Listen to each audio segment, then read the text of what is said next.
Kebenaran itu bisa sebuah kebohongan yang diulang-ulang. Dan kebenaran yang tipe itu bisa kalah dengan fakta. Membuat kasino kah Rempang ini? Pak Marina Bay Sands, Sentosa perpanjangan kah gitu ya? Ini kemana Pak Jokowi yang dulu? Yang sangat peduli sama beginian. Siapa yang diuntungkan dari sebuah pergerakan? Kalau nanti ini ada pilpres, Pak Jokowi masih manggung nih. Pak Panglima jangan ngomong gitu, minta maaf lah sama wargamu. Aku minta dengan amat sangat Pak Panglima untuk menarik kata-kata dengan minta maaf. Kita lapang kok. Jangan piting lah warga itu. Mereka bukan koruptor. Mereka bukan pejabat yang menyalahgunakan jabatannya. Kenapa lu mau piting gitu loh? Itu pesan saya Pak Panglima. Kalau dunia ini bener nyaman damai, artinya intelijen bekerja. Tapi kalau di dunia ini penuh chaos segala macam, artinya intelijen nggak kerja. Tugas intelijen no surprises. Tidak boleh ada keterkejutan. Assalamualaikum warahmatullahi wabarakatuh. Seperti biasanya hari ini saya tidak sendiri. Saya menghadirkan seorang narasumber yang berkompeten. Beliau ini adalah sahabat saya juga. Tapi sebenarnya beliau ini banyak dikenal sebagai seorang pengusaha. Tapi ada hal yang mungkin publik kurang begitu mengetahui. Beliau ini adalah juga lama berkecimpung di dunia teknik sandi, dunia intelijen, dan bahkan pernah sekolah di luar ya, yang berkaitan dengan dunia spionase. Saya langsung memperkenalkan beliau, Mardigu Woye. Assalamualaikum. Waalaikumsalam. Apa kabar? Alhamdulillah. Sehat Bang Mardigu? Alhamdulillah. Bang Mardigu ini kalau panggilan akrabnya sering dipanggil Bosman. Jadi mungkin supaya lebih akrab kita panggil Bang Bosman. Siap. Siap Bang? Alhamdulillah. Bang, ini kalau kita lihat ini kan perhelatan Pilpres sudah semakin dekat. Oleh karena itu mungkin ada baiknya juga kita memberikan informasi kepada rakyat kita, kepada publik kita ya, agar dia mengetahui sesuatu yang mungkin selama ini kurang diketahui. Karena kadang-kadang areal yang di depan itu berbeda dengan areal yang di belakang. Dan ketika kita berbicara areal yang di belakang itu adalah areal yang tertutup. Nggak bisa diakses oleh semua orang. Yang bisa mengakses itu adalah orang yang pernah berkecimpung di dunia telik sandi. Dunia intelijen seperti Bang Bosman ini. Bang, aku mau tanya nih. Ini kan kalau kita lihat awalnya ketika Pilpres sudah disepakati, kemudian muncul isu perpanjangan, kemudian penundaan, tapi lagi-lagi KPU sekarang justru memajukan. Pada saat semua itu terjadi, saya dikagetkan Bang, dengan tiba-tiba muncul peristiwa penggusuran. Walaupun Mahfud memakai istilah pengosongan, tapi sebagai orang yang paham hukum juga, saya menganggap ini bukan pengosongan. Oleh karena itu saya ingin memakai istilah pengusuran. Saya menduga-duga Bang, walaupun saya bukan berasal dari dunia intelijen, apa sebenarnya yang terjadi ya? Kalau kita lihat backgroundnya ini ada soal investasi Cina yang masuk ke Indonesia. Tapi saya ingin mendapat pandangan yang lebih konkret nih dari Bosman yang pernah lama berkecimpung di dunia itu. Ada nggak sesuatu yang perlu dikhawatirkan dari peristiwa ini atau ini hal yang biasa saja? Oke, makasih. Pertanyaannya berat itu untuk dijawab dalam 5 menit itu kayaknya berat gitu. Biar 10 menit, 15 menit. Silakan. Jadi saya pikir ini Rempang ada apa ini? Gitu loh. Ini pertanyaan jadi nggak berkorelasi kan sama babat anak putra bangsa di babat gitu ya. Terus aparat bentrok sama rakyat. Untuk apa? Itu pertanyaan kita, untuk apa gitu. Gitu. Oh, atau teringat 2004. Ada sebuah perusahaan yang memang mendapatkan fasilitas, salah satu izin yang dapat tuh adalah ketangkasan. Membuat kasino kah Rempang ini? Gitu. Jadi ini another Marina Bay Sands, Sentosa perpanjangan kah gitu ya? Jadi ya urusan cuman 10.000 rakyat, 2.000-an keluarga ya geser aja lah, ini cuannya lebih gede gitu kan. Tapi kita di sini yang saya tidak menjawab, biar teman-teman semua yang menonton menjawab. Tapi kan kita ngasih fakta, ngasih data, gitu ya. Dan PT itu sebenarnya melanggar undang-undang. Karena HGU-nya dari 2004 tidak diapa-apain. Harusnya 2 tahun dicabut, ada pasalnya itu. Iya, betul. Gitu. Kalau nggak dioptimalkan, tidak digunakan harus dicabut. Harusnya itu sudah atas nama ini sudah tidak berlaku harusnya, gitu ya. ya Tapi nggak ternyata tahu. masih hidup. Tapi ternyata bisa dihidupkan lagi dan masuk ke Proyek nasional strategis. proyek nasional masuk itu gimana cara bisa masuk gitu ya. Saya pikir ialah yang di atas mungkin yang lebih tahu gitu ya. Tapi dari sini kita ke teman-teman adalah kita memberikan fakta tentang Rempang. Jadi biar teman-teman lah yang berpikir nih sekarang. Yang penting datanya benar nih. Singginya begini, izinnya ada ketangkasan gitu kan. Jadi Singgi ini bukan perusahaan yang kredibel dari segi finansial. Kalau dia bilang dengan 11,5 billion. Itu atau 175 triliun nggak kredibel gitu. Nggak kredibel bahwa dia sebagai perusahaan yang akan membuka pabrik gelas itu ya? Dengan level itu, betul. Jadi ya teman-teman lah yang nanti menganalisa. Paling enak kan gitu, paling enak kalau kita itu kebenaran itu bisa sebuah kebohongan yang diulang-ulang. Dan kebenaran yang tipe itu bisa kalah dengan fakta. Ya sudah kita kasih fakta aja teman-teman semua ini, benar nggak? Ya udah. Jadi enaknya speak up-nya Bang AS ini adalah kita kasih fakta gitu. Jadi menarik ya bahwa ternyata ada di balik itu. Dan di balik itu menurut kacamata Bosman sebagai orang yang pernah berkecimpung di dunia telik sandi itu, jangan-jangan ini akan dimanfaatkan sebagai area atau kawasan perjudian seperti Sentosa maupun Marina Bay, kira-kira seperti itu. Kira-kira seperti itu ya. Tapi itu kan menggiring ke asumsi kan. Saya cuma lihat izinnya aja. Oh dia 2004 sama DPRD-nya Batam sama ini BP. Oh ini izinnya. Terus mungkin kalau itu di wisatanya didorong duluan ya siapa yang mau. Tapi tentu dengan investasi ditaruh di depan itu kan cuma narasi untuk bullshitter kan. Ya ngomong apa ada narasi oh keren nih ada 11 sekian, ada 170 triliun yang akan masuk.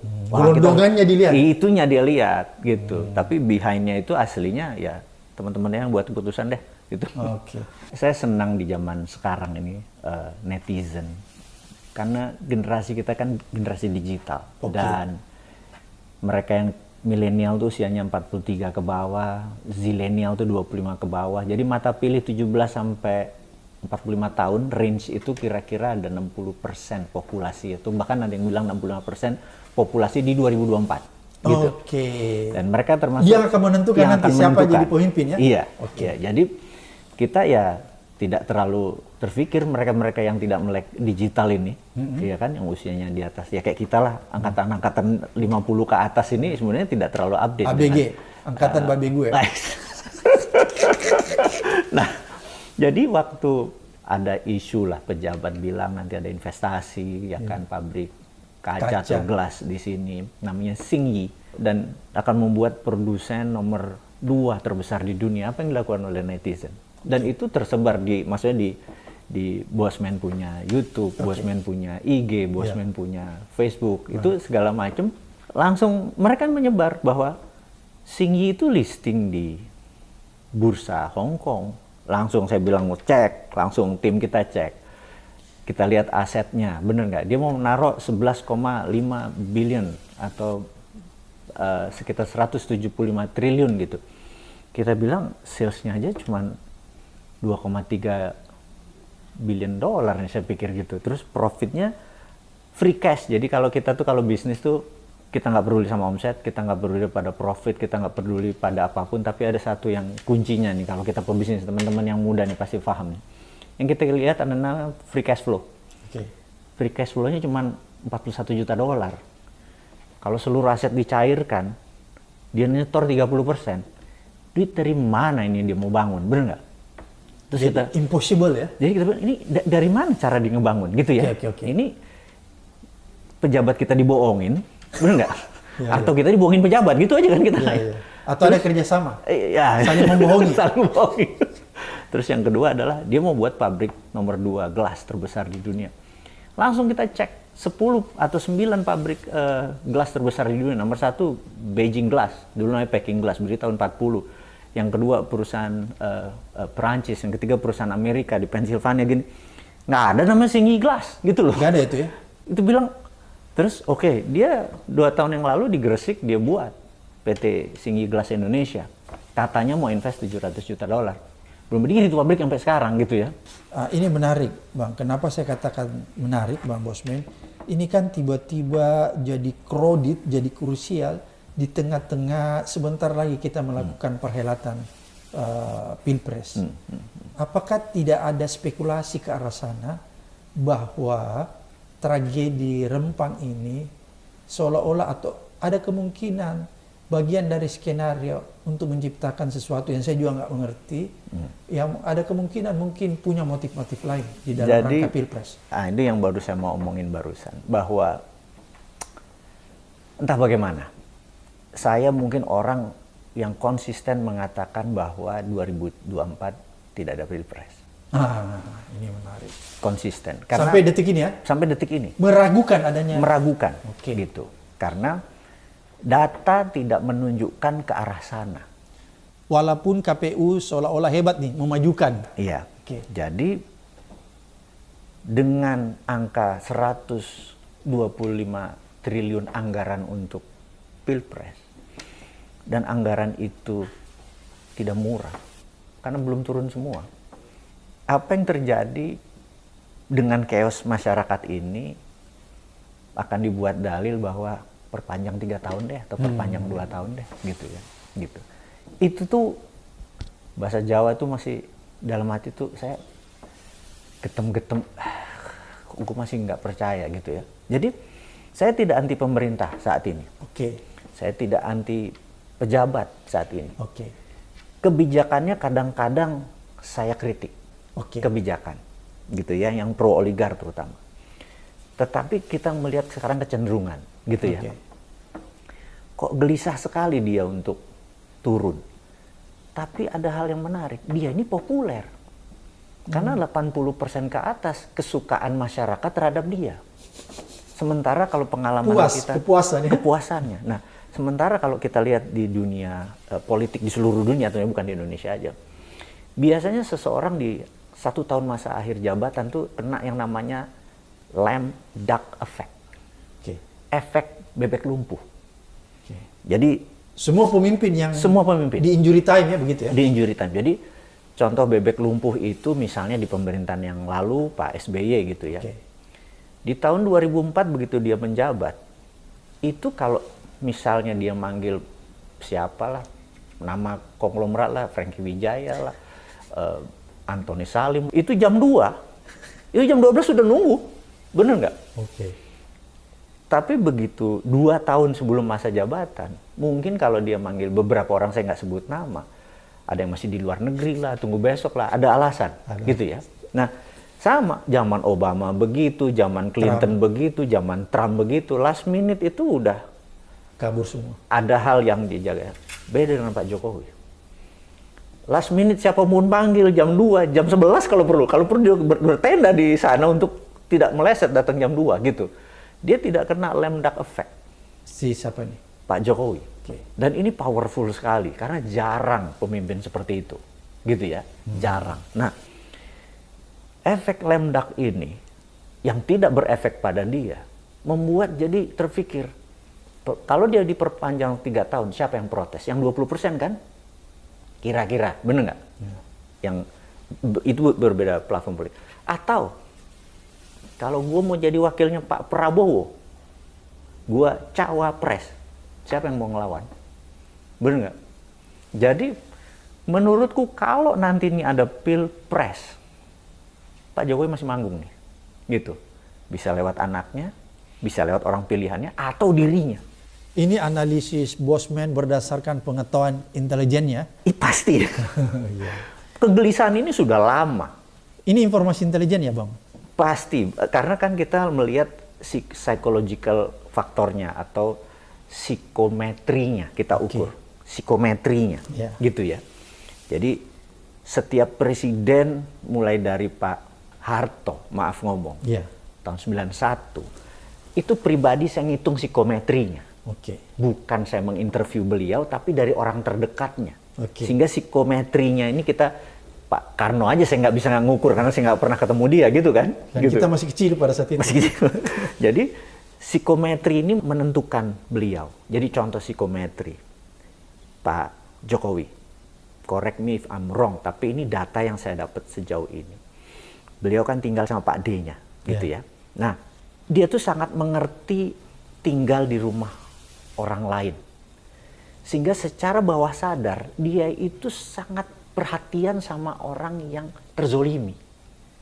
Karena itu orang di sekeliling dia kebanyakan minoritas. Ini saya ngomong, entah itu agamanya, entah politiknya. Gue ngomong apa adanya pada shock nih pasti, gitu ya. Dan itu tidak apa-apa. Dia sama orang yang tergusur itu hati dia. Ini kita bicara 2005, 2010 itu waktu dia menjabat tuh bener-bener emang dia peduli sekali gitu ya. Jadi empatinya tinggi. Itu natural. Bukan dibuat-buat. Yang lain yang buat-buat. Yang ngikuti dia nih yang dibuat-buat. Yang ikut ke TikTok yang gitu. Beliau tidak. Jadi waktu dia ngasih itu bener-bener ngasih. Dia tulus, lihat wajahnya tulus gitu ya. Ini yang saya rindukan beliau di 2005-2010. Kok saya tidak melihat dia ada perubahan di dalam diri dia. Gitu. Ini kemana Pak Jokowi yang dulu? Itu. Yang sangat peduli sama beginian. Saya ada apa? Nah, saya jadi berpikir. Jadi itu yang Bosman melihat ya, ada sesuatu yang sebenarnya agak ganjil di peristiwa Rempang ini. Yes. Ini terpisah ya, masa peristiwa Rempang adalah ada kasus terduga korupsi yang dibungkus, kemudian penyalahgunaan tempat, terus fungsi, terus ada investasi asing, terus tindakan pemerintah yang menggunakan aparat menyakiti warganya sendiri.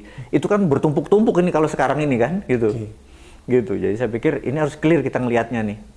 Ini ada peristiwa ini, ada TNI lah. Pak Panglima bilang dengan 1000 meeting, 1000 Pak Panglima jangan ngomong gitu, minta maaf lah sama wargamu. Aku minta dengan amat sangat Pak Panglima untuk menarik kata-kata dengan minta maaf. Kita lapang kok. Jangan piting lah warga itu. Mereka bukan koruptor, mereka bukan pejabat yang menyalahgunakan jabatannya. Kenapa lu mau piting gitu loh? Itu pesan saya Pak Panglima. Maaf kalau saya menyinggung Anda. Tapi Anda adalah orang yang mewakili sekian ratus ribu tentara. Minta maaf adalah sifat yang jantan. Dan itu kan bisa melukai hati rakyat. Oh, sudah melukai. Ya, jadi seolah-olah saya menangkap begini, pernyataan-pernyataan yang keluar itu seolah-olah saya menafsirkan kok China ini menggunakan aparat negara sebagai tukang pukulnya untuk menghajar rakyat. Kita lihat seperti begitu ya. Itu realita kan? Itu ya. realita. Tapi ya udahlah, biar masyarakat sudah pada dewasa semua lah. Benar. Kita nggak usah menghakimi lagi. Oke, kalau begitu menurut Bang Bosman bahwa sebenarnya tadi kan ada ketidakyakinan atau keyakinan bahwa di 2024 kalau menurut kacamata intelijen Bosman bahwa belum terlalu yakin akan terlaksananya Pilpres ya dengan melihat kondisi-kondisi seperti sekarang ini. Yeah. Oleh karena itu, apakah tidak bisa dibaca dari segi intelijen bahwa peristiwa Rempang ini adalah bagian dari skenario untuk bisa menjustifikasi tentang adanya penundaan nanti? Jadi ada unfinished business. Yang kalau 2024 ini harus berakhir. Unfinished business itu bisa membuat baju oranye. Bertulisan KPK tentunya. Iya. Dan hal seperti ini harus di-clearkan.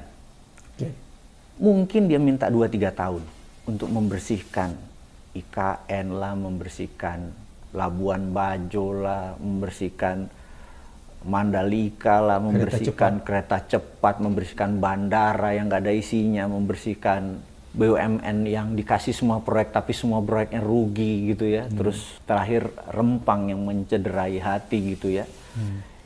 Itu umurnya banyak. Tapi kalau dikasih 3 tahun lagi dari sekarang, dia bisa bersihkan. Itu yang menurutnya mungkin kalau dikasih 3 tahun lagi soft landing gitu.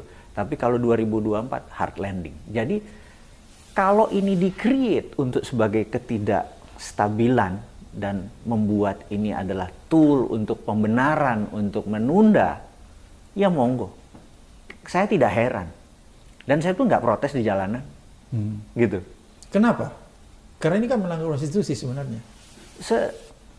Kondisi darurat tersebut ada pasalnya juga. Negara dalam keadaan darurat, bener kan? Darurat uang kek, darurat apa kek gitu. Nanti tidak ada pejabatnya kan? Nah, dia ditunjuk oleh MPR sebagai pejabat sementara gitu. Kan Presiden mandataris MPR. Teman juga kan MPR. Cocok lah itu. Oke, jadi itu spekulasi yang bisa terjadi ya. Jadi kita bicara gini, saya di dalam dunia intelijen itu kita selalu namanya threat analysis. Oke. Jadi kita melihat apa-apa dari ancaman dulu, Oke. dari threat analysis. Terus apa solve-nya, kan gitu kan. Nah, jadi kita urai ini kesannya, kok lu pesimis banget, kok lu ngelihat ini negatif banget. Memang begitu cara kita melihat. Dunia intelijen. Karena bagi intelijen, kalau dunia ini bener nyaman damai, artinya intelijen bekerja. Tapi kalau di dunia ini penuh chaos segala macam, artinya intelijen nggak kerja, gitu ya. Karena tugas intelijen utama adalah kan garda terdepan pertahanan. Untuk membuat negara ini utuh, itu tugas intelijen yang paling besar. Oke. Jadi first line of defense bahasa akademinya, atau garda terdepan dari pertahanan. Pertahanan. Jadi kita untuk membuat kita utuh, kita harus tahu data, iya kan? Nah, data dikelola jadi informasi, informasi dikelola jadi knowledge. Oke. Nah, knowledge inilah yang saya bilang ke teman-teman, ini bukan data, karena sudah saya olah datanya tadi jadi informasi, saya olah jadi knowledge. Anda mau pakai, monggo. Enggak apa-apa, gitu loh. Oke. Tugas saya sudah selesai, gitu. Oke. Ini menarik karena menurut saya tadi ada sekilas yang Bang Mos bilang, kalau tenang itu berarti tidak bekerja intelijen. Intelijennya kerja. Kerja kalau tenang. Kalau tenang, intelijen kerja. Oke, kalau hiruk pikuk intelijennya tidak bekerja. Jadi kalau banyak kayak gini, ini pasti intelijen yang kedodoran. Ini kan banyak rempang dan lain-lain sebagainya, banyak masalah nih. Berarti dunia intelijen Indonesia tidak bekerja dengan baik. Tidak bekerja atau dia mengerjakan. Antara dua kan. Apa bedanya nih, tidak bekerja atau dia mengerjakan ini? Saya ingat suatu hari almarhum Pak Beni itu. Ini gurunya Bosman ini ya? Yes. Beni siapa itu? Beni Murdani. Beni Murdani itu dia bicara sangat keras. Dia tanya sama saya, Mardigu siap. Apa tugas intelijen? First line of defense. Pak, gue digampar. Ditampar. Jadi first line of defense kan garda terdepan. Itu di akademi. Ya. Tugas intelijen pertama di Indonesia adalah create leader. Oke.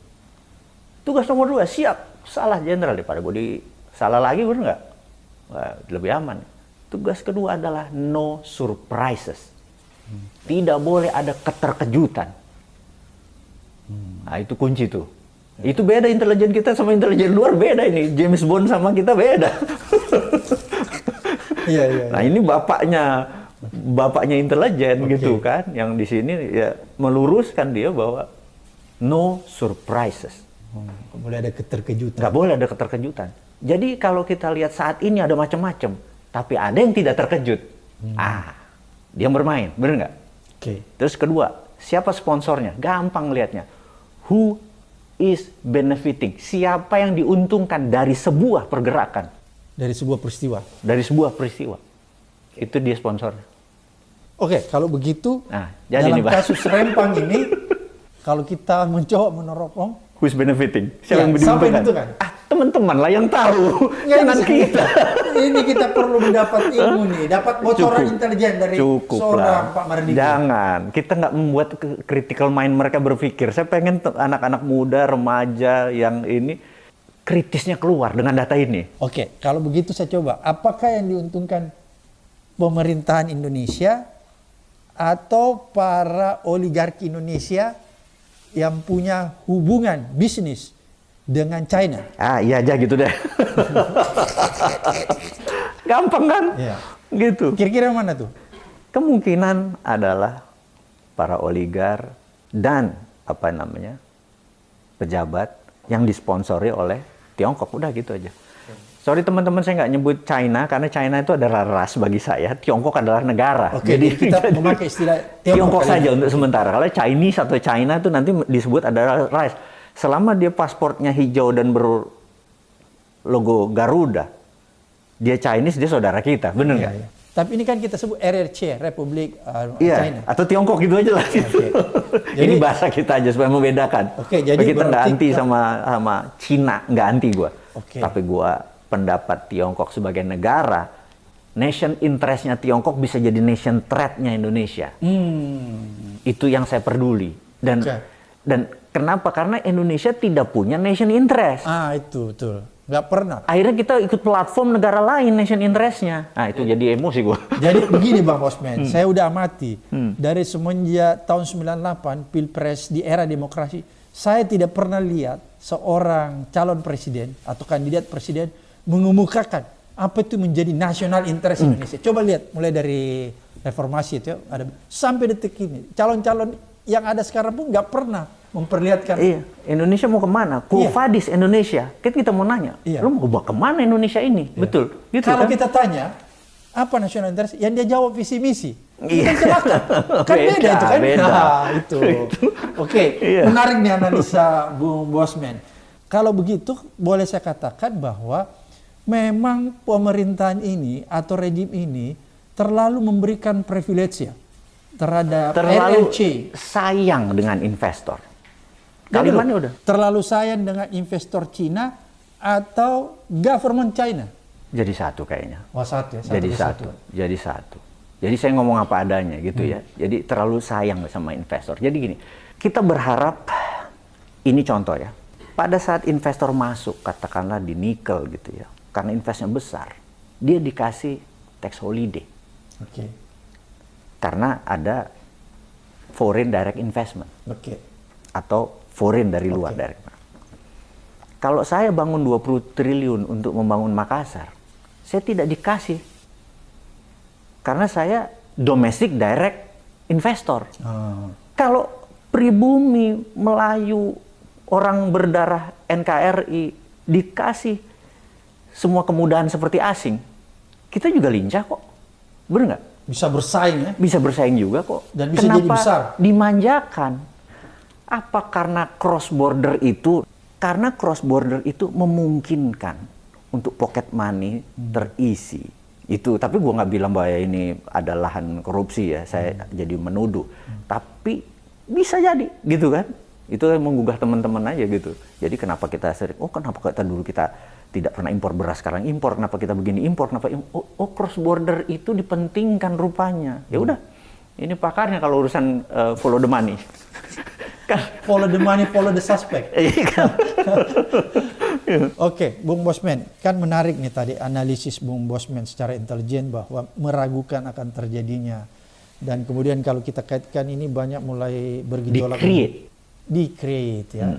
Di-create sehingga situasinya diciptakan. Oke, diciptakan. Diciptakan. Karena bagi kita no surprises, jadi harus diciptakan.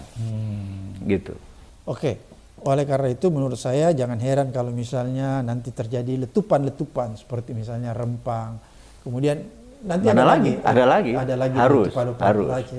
Karena ini nanti yang menjadi justifikasi untuk menunda pemilu. Nah, waktu kita bocorin, nah supaya masyarakat sadar, jangan ke bawah. Gitu kan. Tapi kan yang terjadi, walaupun masyarakat jangan terbawa, tapi kan penderitaan itu dirasakan oleh masyarakat. Itu yang jadi problem kan? Betul. Oleh karena penderitaan itu datang dari masyarakat, maka mau tidak mau, biasa ada hal yang terjadi di luar dugaan kita. Kadang-kadang masyarakat terbawa. Yang tadi kan Bos bilang, jangan terbawa. Betul. Tapi karena yang dirasakan oleh masyarakat, akhirnya dia terbawa. Apakah menurut kacamata Bosman bahwa kalau hal-hal ini semua dikondisikan dan dia terjadi dan menjadi chaos, katakanlah begitu, maka ketika tidak terjadi pemilu, maka itu boleh juga dikategorikan itu lebih menguntungkan lagi kaum oligark. Incumbent dan oligark. Iya, kalau incumbent sudah pasti. Sudah pasti. Tapi apakah itu juga menguntungkan kaum oligark ataukah itu memang yang dikehendaki oleh kaum oligark dan China? Untuk mendapatkan tujuan, kadang nggak peduli sama how-nya, yang penting tujuannya tercapai. Oke. Dan chaos hanya salah satu tool kan, gitu, untuk melegitimasi. Jadi kita saat ini melihat banyak kemungkinan-kemungkinan, sehingga bagi saya secara pribadi, kalaupun terpaksa 2024 itu bulan Februari ada pilpres, kalimat saya adalah kalaupun terpaksa. Gitu. Kan itu choice terakhir artinya. Iya kan?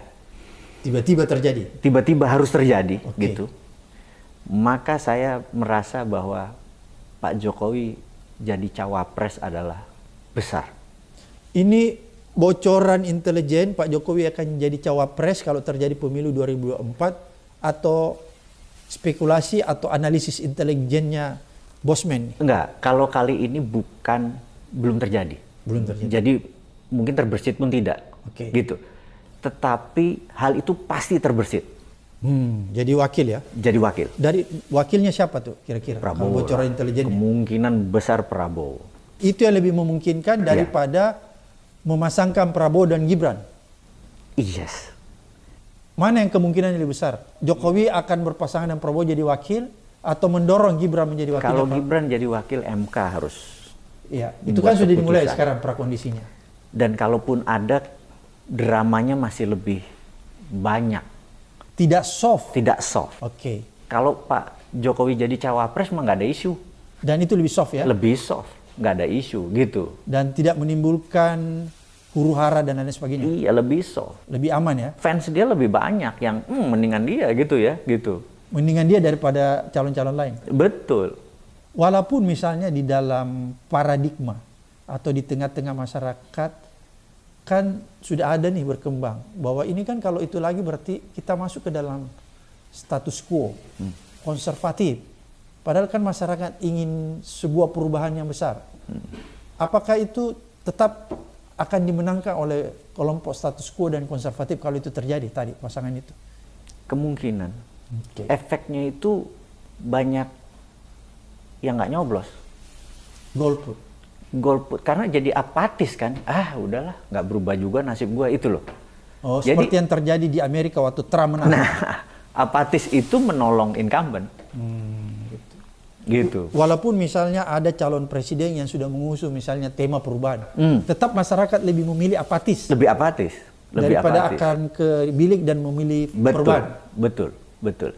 Nah ini alasan ini lagi ya. Saya mungkin di sini ada sepasang calon cawapres dan wapres dari perubahan. Oke.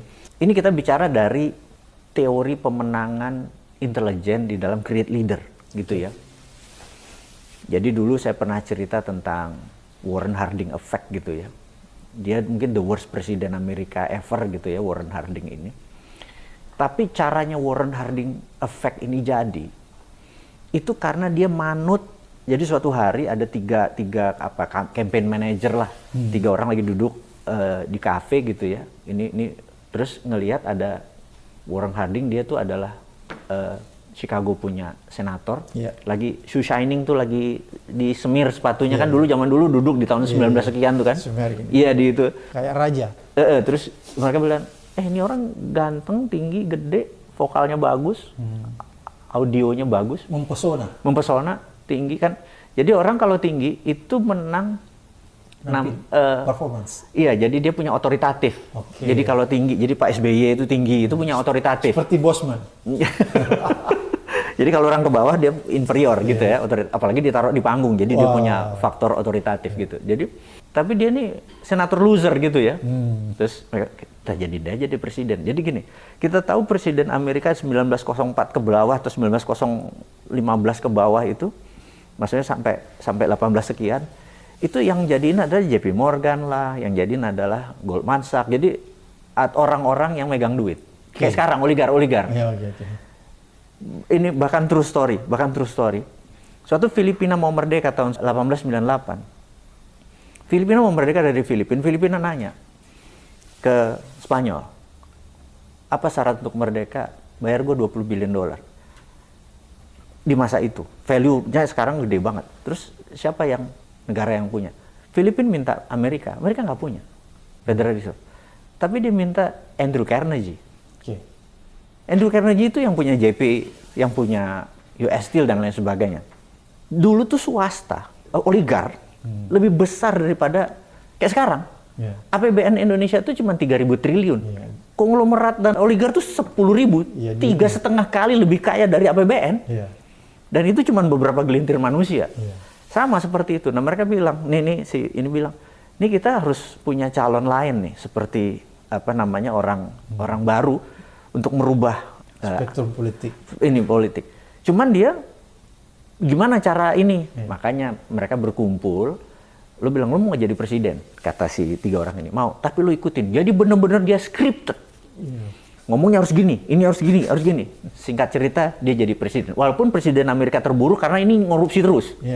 Tapi kebijakan dia, itu membuat di tahun 1933 puncaknya FDR, Franklin Delano Roosevelt, kita belajar sejarah sedikit, itu membuat kebijakan printing money, dolar punya kebijakan dan lain sebagainya. Akhirnya kekayaan pemerintah Amerika sama ini 1:1 sekarang, gitu ya.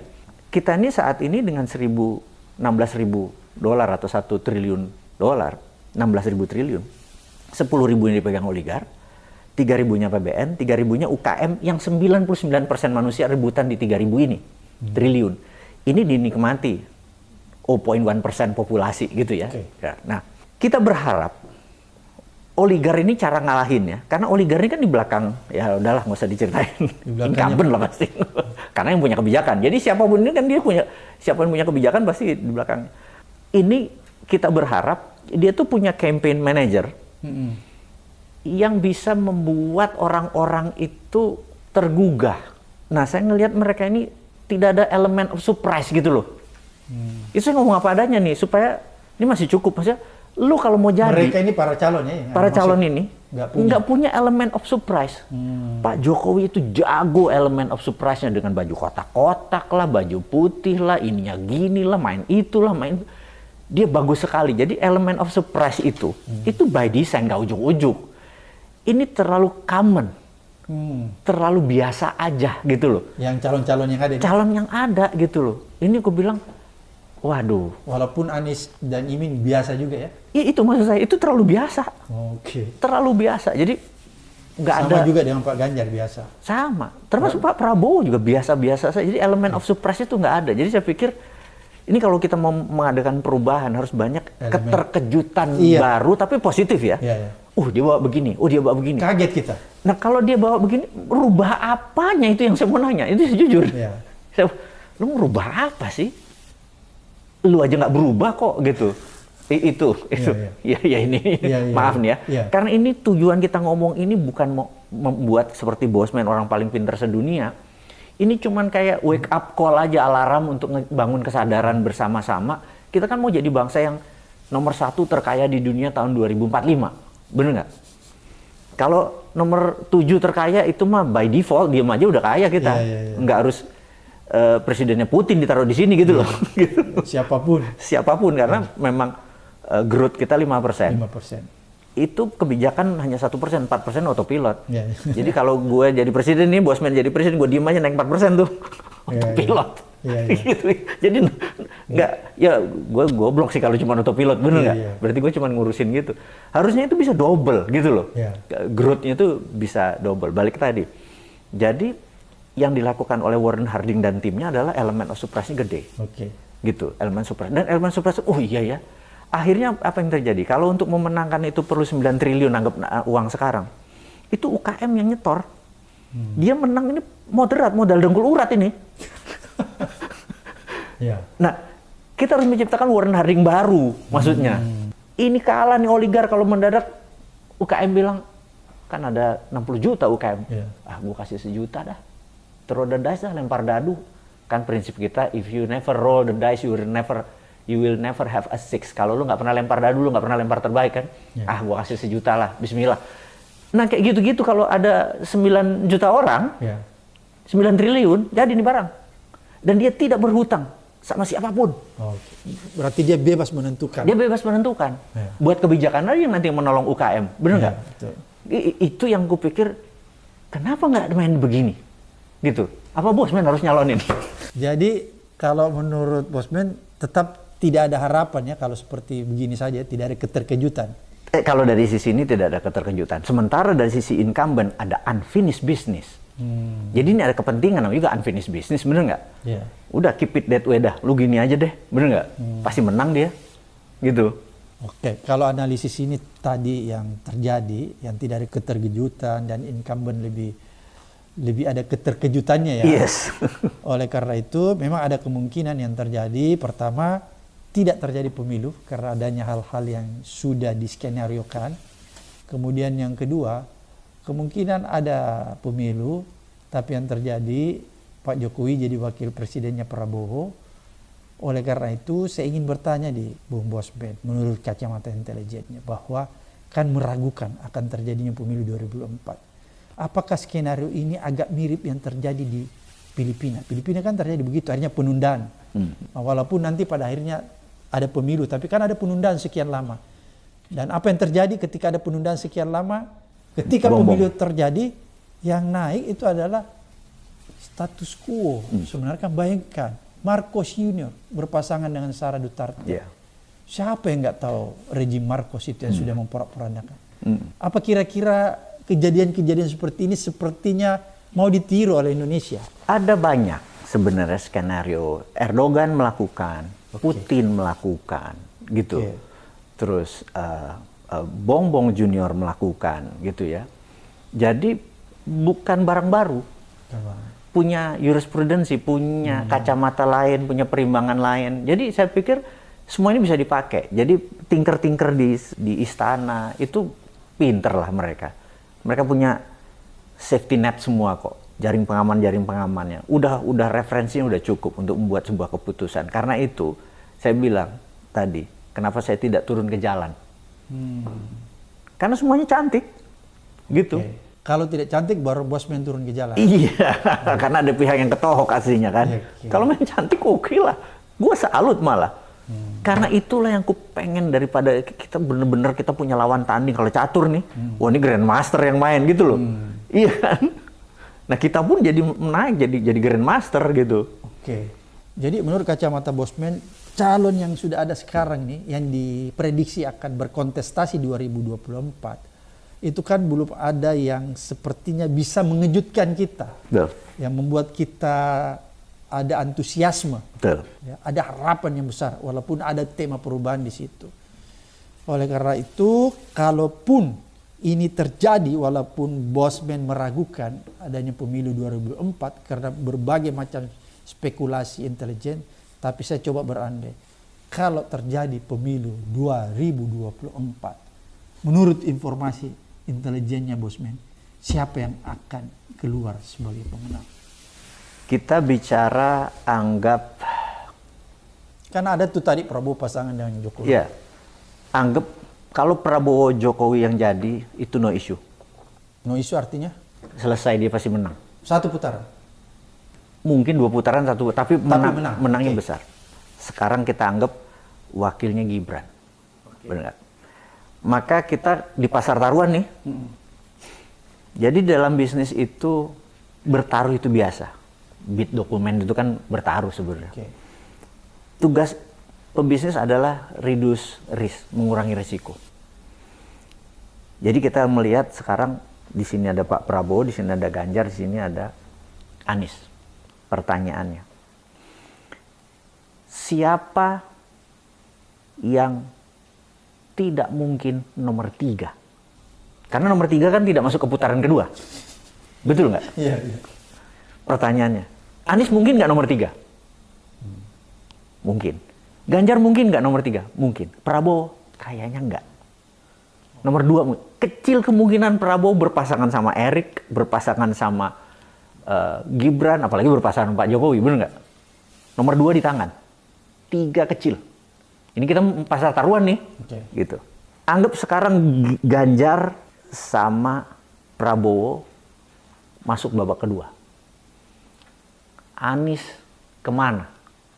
Ke PDIP kah? Ke sosialis kiri? Atau ke sini? Betul nggak? Ya. Ya begitu dia ke Pak Prabowo, ya menang lagi Prabowo. Oke, kita balik sekarang.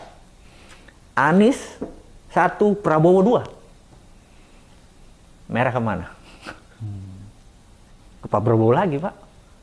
Terlepas pasangannya tadi Gibran, Erik, atau Pak Jokowi, gitu. Itu yang kita bilang, Pak Prabowo ini winning horse. Kalau taruhan itu, chance-nya dia gede menangnya, bener nggak? Kalau kita main saham, gue beli sahamnya dia nih, kemungkinan naiknya gede. Kalau dulu orang taruhan itu diganda ya, diganda. Diganda. Gitu. Nah, Itu kira-kira dari analisa sekilas tuh. Analisa intelijen. Bang, terakhir. Apa sih sebenarnya yang menjadi PR utama ya, yang harus diselesaikan? Saya tidak memakai istilah presiden nanti, pemerintahan baru nanti yang harus menyelesaikan berbagai macam persoalan yang urgent, yang itu tidak bisa ditunda. Jadi sebenarnya sebanyak-banyaknya investasi asing di Indonesia itu kita hitung hanya $1.000 per kepala per tahun. Vietnam itu 4 kali lebih besar dari kita, $400 per kepala per tahun jadi invest dibagi jumlah penduduk. Singapura itu $19.000, berapa kali dari Indonesia. Thailand juga sama, lebih tinggi dari Indonesia. Pertanyaannya kenapa? Karena ternyata ada 2 hal. Pejabatnya diangkat berdasarkan meritokrasi. Pejabatnya diangkat berdasarkan orang-orang berprestasi yang kompeten. Punya kapasitas. Punya kapasitas, itu satu. Yang kedua, memang tingkat korupsinya rendah. Jadi ternyata tingkat korupsinya rendah dan meritokrasi itu nggak usah rakyat dipukul-pukul, investor ngantri. Nggak usah di-spoil gitu, dimanja-manjain itu investor. Akan berebut ke Indonesia. Jadi kalau Indonesia mau maju, 2 homeworknya. Pilih pejabat yang merit berdasarkan kapabilitas, integritas, dan perpendek proses kebijakan supaya nggak ada korupsi. Itu aja. Anti birokrasi. Selesai kita. Investasi naik sendiri. Maju kita. Ini yang menjadi PR pemerintahan berikutnya. Betul. Sekali lagi, hanya itu? Ya, itu aja cukup. Oke. Terima kasih Bung Bosman, intelijen kita yang sudah memberikan informasi kita. Mudah-mudahan ini menjadi edukasi, menjadi perhatian bagi publik agar bisa menentukan nanti apa yang akan dia lakukan kalaupun pemilu akan terlaksana.